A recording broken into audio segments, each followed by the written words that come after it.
by saying Jiu-Jitsu principles haven't changed since day one.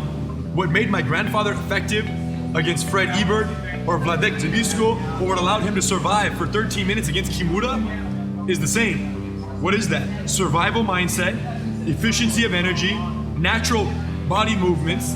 What is changing is now that sport Jiu-Jitsu has become such an emphasis for a lot of people, you have two guys who have no consideration for a street fight, no consideration for punch protection, who are grappling each other.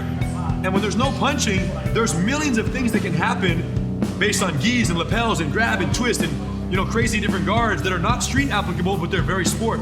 So most of the ridiculous growth has been in the sportive realm because there's no limit in terms of keeping it real. You don't have to worry about keeping it real, just grapple. And that's fine. And that's very fun, and there's a lot to learn there, and it's beautiful. But my concern is that if that sport growth continues and people don't remember that that is different than street, it's not the same. People learning sport are being confused in thinking that they're getting ready for a fight, but they're not. It's possible today in sport, Brazilian Jiu-Jitsu world, that you get a purple belt or more and go out in a fight and get beat up. How? Sport Jiu-Jitsu, the distance of a sport Jiu-Jitsu match is different than the distance of a street fight. In sport Jiu-Jitsu, you can be in butterfly guard, grabbing some sleeves. If you do that in a street fight, you get knocked out. In a street fight, you have to close the distance, and you have to manage the distance more effectively between you and the bad guy, because in a street fight, the only thing that matters is distance management for punch protection. You see Royce in the original UFC, he's like this. Why was he doing this? Distance management. He was measuring stick. He wasn't trying to punch anybody. He was trying to say how far he is so that he knew when it's time to clinch. And once he clinches and goes to the ground, what does he do? He stays so close. How long? As long as it takes. Just like a snake. Before you know it, boom. But learning sport Jiu-Jitsu does not prepare you for that. It's totally different. That's my concern with the growth of the tree. So do you think that at some point the sport of Jiu-Jitsu and competitive level will actually take over the core of Jiu-Jitsu that your grandfather? No, it's not as long as I'm alive.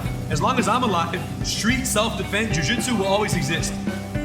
Because that's what that's what Gracie Academy is 100% dedicated to, is the preservation and perpetuation of the Jiu-Jitsu that can be used to beat bigger guys in real fights. Now, you know what's crazy? Is why did you show up to learn Jiu-Jitsu to begin with? When you first went, when you first said, I want to learn that, what was it? What did you see? What did you see that made you want to learn though? The smaller guy beats up the big You saw guy. Royce do his thing. Right. You saw a little Royce go in there and beat the giant. Now what's crazy is that that's what the whole world wants to learn. When they walk in those doors, they're not coming here to earn a point. They're not coming here to fight someone their same size. Right. The reason someone shows up, and this is not just for Jiu-Jitsu, this is for any martial art. The reason someone shows up to a martial arts school is for martial combat preparation. Of course, the fitness is good, the camaraderie is good, and the sport is fun. But those are byproducts. The reason someone shows up is so they don't get beat up. Because you know and I know that when you can't get beat up, you feel invincible. And when you feel invincible, you're a better brother, you're a better father, you're a better businessman, you're a better husband, you're a better family, you're better at everything that you do. Better in your job when you have confidence. But what does confidence come from? Not from a point. Confidence comes from knowing that if a giant walks by, you look at him and you don't think to yourself, oh no. You think to yourself, how interesting.